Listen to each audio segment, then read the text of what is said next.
मामाच्या गावची यात्रा म्हटल्यावरती आमचा दौरा लगेच सुरू झाला मामाच्या गावाला जाण्यासाठी। मामाच्या गावच्या घरी गेल्यानंतर लगेच शेकोटी समोर बसले। इतकी थंडी होती। माझ्या मम्मीच्या इकडचे खूपच प्रेमळ आणि चांगली माणसं आहेत। काही माझे बहीण भावंड बाहेर देशात व राज्यात असल्यामुळे येऊ शकले नाही, पण आम्ही जेवढे जण होतो ना खूप मजा केली। आणि त्यात शेकोटीच्या बाजूला बसून मारलेल्या गप्पा तर बघाच। नाही लग्न उस्तावर काय डिमांड तोपर्यंतच डिमांड आहे, नंतर नाही। लग्न होईपर्यंतच डिमांड आहे ना? तोपर्यंतच प्रेम, नंतर नाही। हा परत एकदा लग्न झाले संपलं। माझ्या मैत्रिणींनी ना व्हिडिओ तुमच्यावर बनवण्यासाठी लिपस्टिक घेऊन ठेवली। माझ्यासोबत व्हिडिओ बनवण्यासाठी हिच्या मैत्रिणींनी लिपस्टिक घेतल्यात। आयुष्यावरती बोलूयात काही असं म्हणत भरपूर साऱ्या गप्पा मारल्या आणि खूप हसले। जेवण वगैरे झालं आणि एवढंच नव्हे, आता खरा डाव सुरू झालाय बघा, म्हणजेच गाण्याच्या भेंड्या।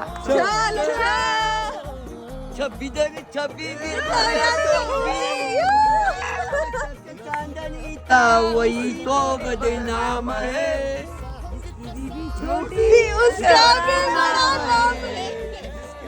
कानावाज विपासरी, कानावाज विपासरी। नाच रे मोरा आंब्याच्या वनात, नाच रे मोरा नाच। काकांची दहशत।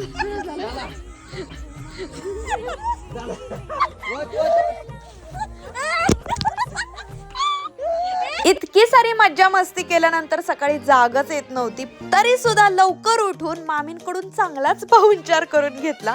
पण त्याही कशात कमी पडल्या नाही, त्या तर आमच्या पुढे एक स्टेप। बऱ्याच दिवसांनी आम्ही सगळेजण एकत्र होतो, त्यामुळे खूप मजा आली।